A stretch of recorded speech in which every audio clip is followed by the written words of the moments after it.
شاخوں سے پتوں کا گرنا محض موسم کی تبدیلی کا پیش خیمہ نہیں ہے، بلکہ یاد دلاتا ہے کہ ہر شے فانی ہے۔ نیکی تو اس خوشبو کی مانند ہے جو نیت کے پھول سے پھوٹتی ہے۔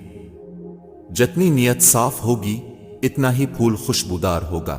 اگر ہم گلاب کی طرح کھلنا چاہتے ہیں تو ہمیں کانٹوں سے نبھانا سیکھنا ہی پڑے گا۔ کسی کی دعاؤں میں رہنا بھی ایک بہت بڑا رزق ہے کہ دعاؤں میں آپ کا نام آپ کی غیر موجودگی میں لیا جائے، جبکہ اپنے نہ ان سے درخواست کی ہو اور نہ ہی آپ کو اس بات کا علم ہو۔ دلوں میں بسنے والے پھولوں کے جیسے ہوتے ہیں، دنیا سے چلے بھی جائیں تو پیچھے یادوں کی خوشبو چھوڑ جاتے ہیں۔ امیر اور غریب میں صرف اتنا فرق ہوتا ہے کہ امیر جس کھانے کو کھا کر ہضم کرنے کے لیے بھاگتا ہے، غریب اسی کھانے کو حاصل کرنے کے لیے سینکڑوں میل چلتا ہے۔ امیر ڈائٹنگ کرتا ہے، غریب فاقے کاٹتا ہے۔ اللہ پاک نے اگر کسی کے دل میں تمہاری چاہت کا بیج بو دیا ہے تو اس چاہت کو تم تک پہنچانے کے راستے بھی بنائے ہیں۔ دل کے راستے تک وہ پہنچ گیا ہے تو انشاءاللہ نصیب تک بھی پہنچ جائے گا۔ مشکلوں پہ غور کریں گے تو مشکلیں بڑھتی چلی جائیں گی، لیکن اگر آسانیوں پہ غور کریں گے تو آسانیاں بڑھتی چلی جائیں گی۔ جس چیز پہ اب دھیان دیں گے وہی چیز بڑھتی چلی جائے گی۔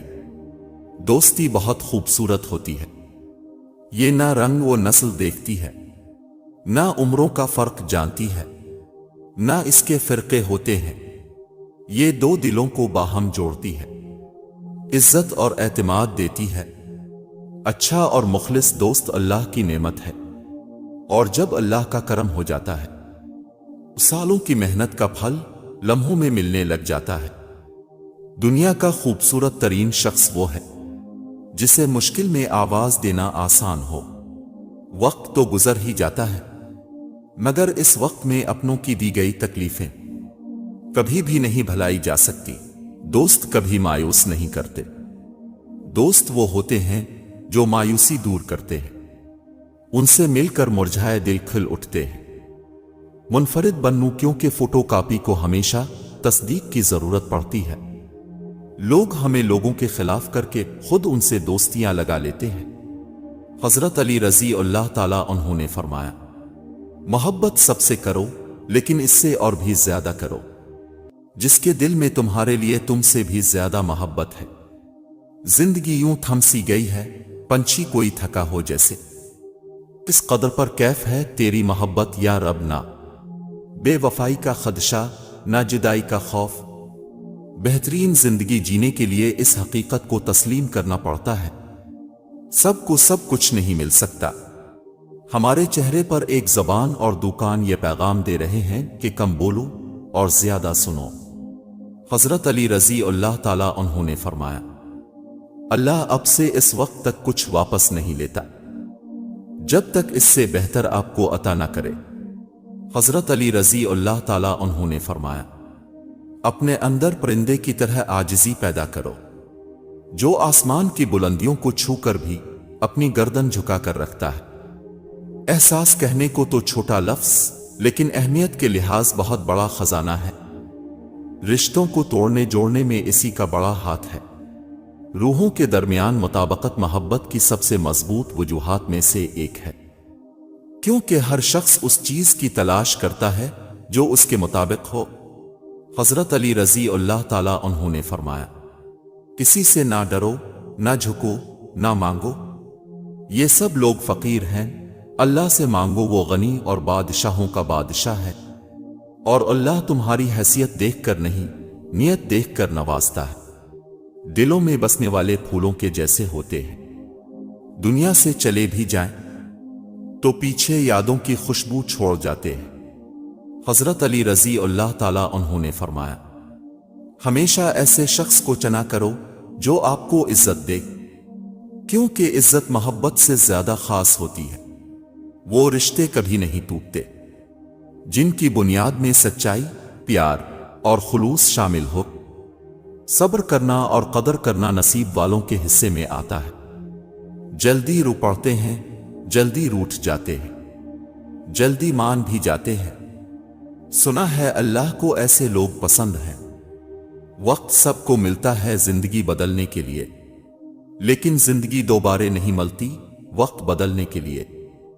فاصلوں سے کوئی فرق نہیں پڑتا۔ کچھ لوگ دل کی دھڑکن کی طرح ہوتے ہیں جو ہمیشہ ساتھ رہتے ہیں۔ زندگی بھی کتنی عجیب ہے، مسکراؤ تو لوگ جلتے ہیں، تنہا رہو تو سوال کرتے ہیں۔ جو مزہ بخش دینے میں ہے وہ بدلہ لینے میں نہیں۔ میں نے زندگی سے کسی کو نہیں نکالا، سب اعتبار کے حادثے میں مارے گئے۔ نماز اتنی ہی ضروری ہے جتنا کہ جینے کے لیے سانس لینا ضروری ہوتا ہے۔ اللہ پاک ہمیں سجدوں کی لذتیں عطا فرمائے، آمین۔ دنیا اگر ہاتھ سے نکل جائے تو بندہ غریب ہو جاتا ہے، اور یہی دنیا اگر دل سے نکل جائے تو بندہ ولی ہو جاتا ہے۔ لوگ ہمارے بارے میں کیا سوچتے ہیں، اگر یہ بھی ہم ہی سوچیں گے تو لوگ کیا سوچیں گے؟ احساس کمتری کا مارا شخص زندگی میں کبھی بھی خوش نہیں رہ سکتا۔ چھوٹی سی چھوٹی بات بھی اس کا دل دکھانے کے لیے کافی ہوتی ہے، اور دکھتے دل کے ساتھ خوش رہنا ناممکن ہے۔ چھوٹی چھوٹی نیکیاں بڑے بڑے گناہوں کو کھا جاتی ہے۔ کسی کے بارے میں اچھا سوچنا بھی ایک نیکی ہے۔ وہ بیٹے ہوتے ہیں جن کے قصور جلد معاف کر دیے جاتے ہیں۔ بیٹیوں کو اپنی زندگی کی جنگیں خود ہی لڑنی پڑتی ہیں، چاہے وہ اعتبار کی ہو یا کردار کی۔ فرض کریں اگر آپ کسی صحرا میں کھو جائیں اور پانی کا نام و نشان نہ ہو، یا جنگل میں راستہ بھول جائیں اور بھیڑیے آپ کے تعاقب میں ہوں، یا سمندر کی تاریکی اور پاتال کی پستی میں باہر نکلنے کو ہاتھ پاؤں مارتے ہوں، اور اچانک کہیں سے مدد آ جائے، تو وہ مدد کیسی نعمت ہوگی۔ کاش آپ جان سکتے کہ اللہ کی طرف سے ہدایت کا مل جانا اس سے بھی بڑی نعمت ہے۔ کبھی کبھی بس اللہ اور ہم ہی جانتے ہیں کہ ہم پر کیا بیت رہی ہوتی ہے۔ کچھ لوگ کاکروچ کی طرح ہوتے ہیں، کہتے تو کچھ نہیں پر ان کی موجودگی سے دل گھبراتا رہتا ہے۔ رات کی خاموشی کے آنسو کسی ضدی بچے کی طرح کے ہوتے ہیں جنہیں صرف اللہ جانتا ہے، یا وہ آنسو بہانے والا بے بس اپنوں سے اختلاف بے شک رکھیں، لیکن کسی میدان میں اپنوں کو ہرانے کے لیے کسی دشمن کی صف میں کھڑا ہونا بے غیرتی، بے وقوفی اور منافقت ہے۔ ایک دن تمہارے ہی اعمال تم سے ملنے آئیں گے، بس پھر حیران نہ ہونا۔ ایک مسجد کی دیوار پہ لکھا خوبصورت جملہ، اگر تم گناہوں سے تھک گئے ہو تو اندر آ جاؤ، خدا کی رحمت تمہارے انتظار میں ابھی تک نہیں تھکی۔ کچھ لوگ اپنے خلوص کی وجہ سے اور کچھ لوگ اپنی منافقت کی وجہ سے عمر بھر یاد رہ جاتے ہیں۔ جن لوگوں نے آپ کے ساتھ غلط کیا ہوتا ہے انہیں ہمیشہ یہی لگتا ہے کہ آپ کا لگایا ہوا ہر سٹیٹس ان کے لیے ہی ہے۔ بچہ بڑا ہو کر سمجھ جاتا ہے کہ ابا کی پابندیاں ٹھیک ہی تھیں، اور بندہ مرنے کے بعد سمجھ جائے گا اس کے رب کی پابندیاں ٹھیک تھیں۔ جن لوگوں کی تنہائیاں پاک ہوتی ہیں ان کی دعائیں کبھی رد نہیں ہوتی۔ تم اپنا مستقبل تو نہیں بدل سکتے، لیکن تم اپنی عادات بدل سکتے ہو، اور تمہاری عادات ہی تمہارا مستقبل بدلیں گی۔ محبت سحری میں پیے گئے آخری گھونٹ جیسی ہونی چاہیے، جس کے بعد دوسرے گھونٹ کی گنجائش نہ ہو۔